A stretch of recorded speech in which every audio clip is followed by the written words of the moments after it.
This is the Secured Entrepreneur Show, and I'm your host, Aurorah Dey.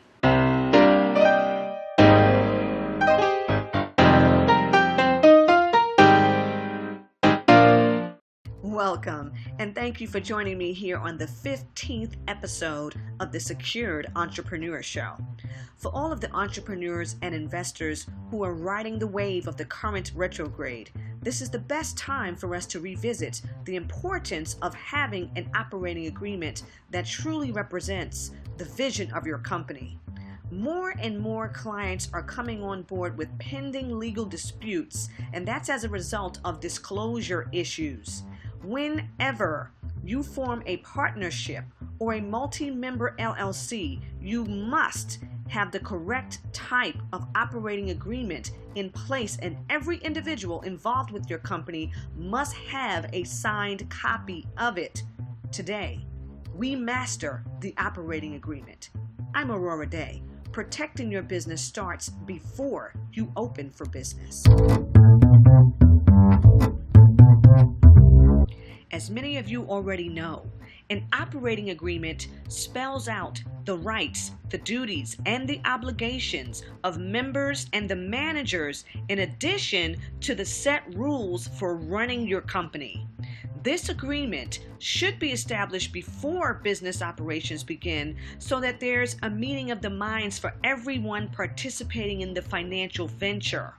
The agreement will also alleviate any future disagreements that could lead to unwarranted lawsuits. Now, we know that an LLC happens to be one of the most sought after asset protection vehicles because of the double asset protection that it provides to its members. However, the second best thing about operating your business as an LLC is the option that the members have to run the company themselves or to appoint a manager who may or may not be a member. If the members decide to run the company themselves, the agreement that should be enacted upon commencing the business is called a membership operating agreement. The agreement for the managers to run the business who are not members is called a management operating agreement. It's best to decide from the very beginning whether you will be a member-managed or a manager-managed company. Now, it's not a requirement in every state to have an operating agreement. However, in the event of any type of legal action against your company, the rules regarding the action provided in your state statute will have to apply. So we want you to avoid this at all costs. Now, this brings me to something that I'm assisting a client with right now. You can be, and many of you already have been, sued by your business partners. There's a plethora of reasons why this is happening. However, the one that I've been given the permission to discuss is a dispute between a group of individuals who created a product together. All of the individuals are members, but only 3 decided to be managing members.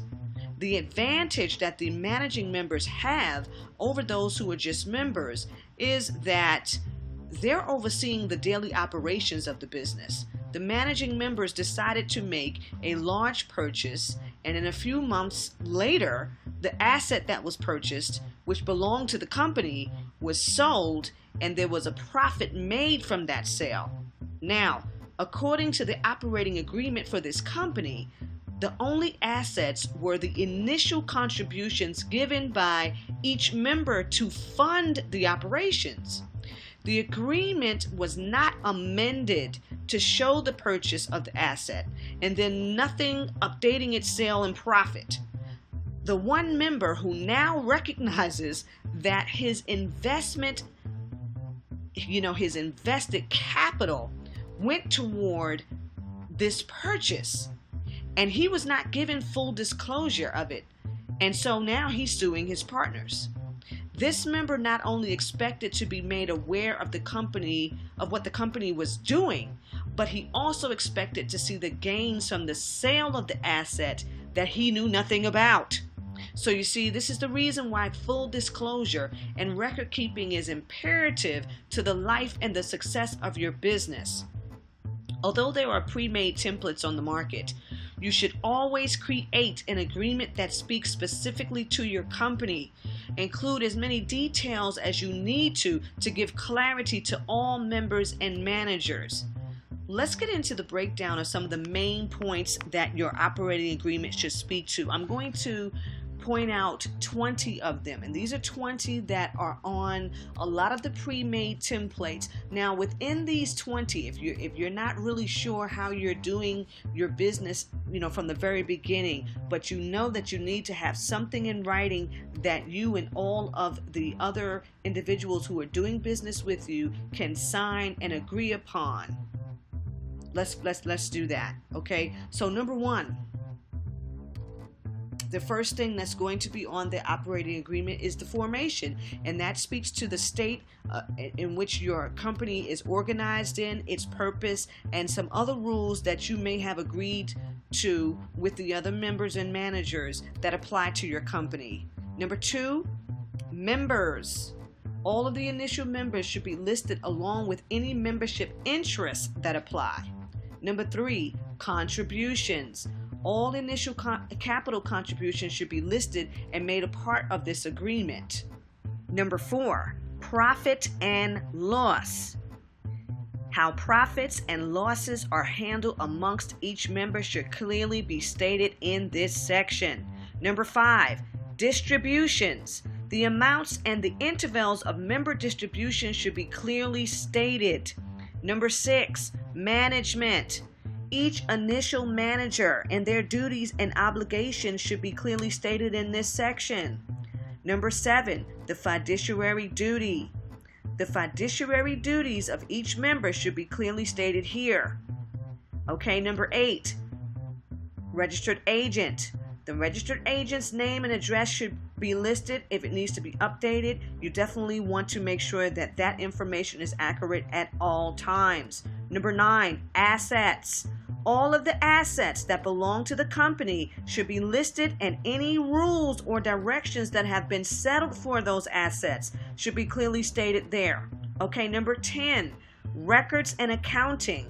How your company will handle this important documentation should be clearly stated. You want to denote where the records are being held, who exactly is handling the accounting. All of this needs to be here in as much detail as you can give there, okay? 11, banking. How the members have decided to authorize one or more members or managers to oversee the financial activities of the company should be clearly stated in this section. Number 12, taxes.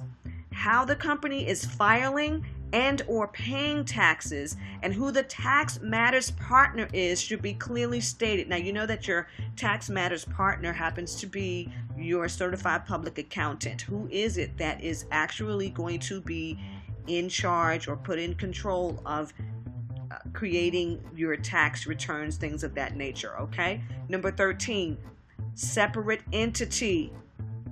The limited liability should be clearly spelled out in this section. How is it that the members and or the managers are separated from the debts and the creditors of the company? Clearly state that here. Okay, 14, meetings. Any agreed upon meeting should be defined in this section. Number 15, amendment of agreement. Decide whether or not the agreement will be amendable and clearly state the intentions in this section. Number 16, conflict of interest. If members are not allowed to involve themselves with another business that competes with yours, clearly state that here. All right, 17, deadlock.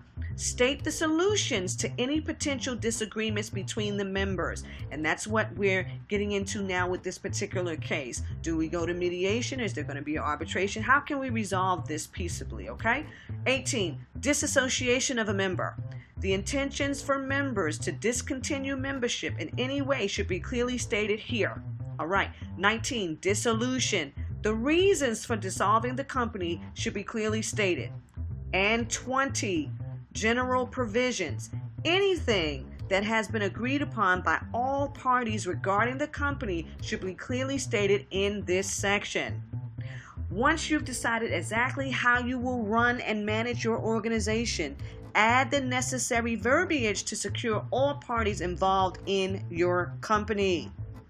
All right, I'm ready to get into the next episode. So please feel free to leave your comments and your questions and subscribe here on iTunes and visit me, Aurorah Dey, on Google+, at Aurorah Dey on Twitter, Aurorah Dey Consulting on Facebook, or stop by www.aurorahdeyconsulting.com. That's AURORAHDEY consulting.com. Until next time.